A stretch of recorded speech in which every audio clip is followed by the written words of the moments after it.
అందరు English medium లక్షలు పోసి అమ్మానాన్నలు మీ అమ్మానాన్నలు వాళ్ళు కొంతమంది ప్రైవేట్ స్కూల్లో లక్షలు ఇంటర్నేషనల్ స్కూళ్ళల్లో లక్షలు ఎన్నో లక్షలు కోట్లు పెట్టి చదివిస్తారు ఇంగ్లీష్ రావాలని. కానీ అందరికీ ఇంగ్లీష్ వస్తలేదు. ఎందుకు? ఇంగ్లీష్ రావాలంటే మనం ఏం చేయాలి? మన చుట్టుపక్కల ఎవరు మాట్లాడతలేరు. మనం ఇంగ్లీష్ రావాలంటే ఏం చేయాలి? మనం మాట్లాడాలి, ట్రై చేయాలి. ట్రై చేయాలంటే టెన్సెస్ రావాలి. టెన్సెస్ అంటే కాలాలు. అంటే ఇప్పుడు చేస్తున్నా అంటే ఏమనాలి, చేస్తా అంటే ఏమనాలి, చేసిన అంటే ఏమనాలి, ఇవన్నీ మనకు తెలవాలి. ఐ యామ్ ఈటింగ్ అంటే నేను తింటున్నాను. ఐ యామ్ ఈటింగ్ నాకు తెలుసు కాబట్టి ఇంగ్లీషు. నేను ఇప్పుడు ఐ యామ్ ఈటింగ్ అని చెప్తున్నా, నేను తింటున్నా అన్నప్పుడు. మళ్ళీ తెలియని వాళ్ళు ఎట్లా చెప్తారు? ఇవన్నీ మీకు టెన్షన్స్ తెప్పిస్తుంది కదా ఇంగ్లీషు. మన మెయిన్లీ 3 టెన్సెస్ ఉంటాయి. First present tense, past tense, future tense. ఎన్నెన్నో స్టోరీలు అన్నీ పాస్ట్ టెన్స్లో ఉంటాయి. అంటే పాస్ట్ టెన్స్ అంటే అయిపోయింది. భూతకాలం అంటారు. భూతాలు అప్పుడుండే భూతాలు అప్పుడు కూడా లేవు, కానీ వాళ్ళు అన్నారు అప్పుడు మన తాతలు ముత్తాతలు. అప్పుడు భూతకాలం అయిపోయింది. ప్రెజెంట్ టెన్స్ అంటే ఇప్పుడు జరుగుతూ ఉంది. వర్తమాన కాలం అంటే ఇప్పుడు జరుగుతూ ఉండాలి. I am eating, I am standing, I am teaching అన్నప్పుడు ఇప్పుడు జరుగుతూ ఉండాలి.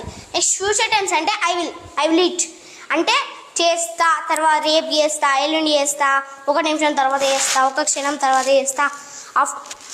After 1 minute I will eat lunch. Future tense అంటే నేను తర్వాత చేస్తా, తర్వాత తింటా, తర్వాత ఆడతా అన్నప్పుడు మనం ఫ్యూచర్ టెన్స్. ఐ విల్ ఒక్కొక్క టెన్స్ 4 టైప్స్గా డివైడ్ అవుతుంది. Present simple, present continuous, present perfect continuous. Tense కూడా అలాగనే వస్తుంది. ప్రెజెంట్ సింపుల్, ప్రెజెంట్ కంటిన్యూస్ లెక్క past simple, past continuous. Future కూడా అంతే. How many tenses are there in English? 12 tenses. నేర్చుకుంటారా మన 12 టెన్సెస్?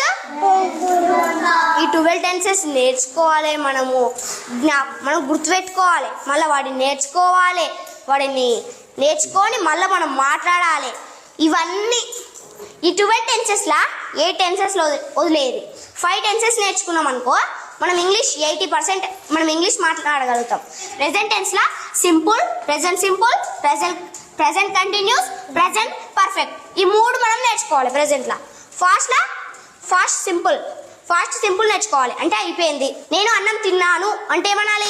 ఐ ఏట్ ఫుడ్ అనాలి. నేను తిన్నాను, ఆడాను అన్నప్పుడు ఫాస్ట్ సింపుల్ నేర్చుకోవాలి.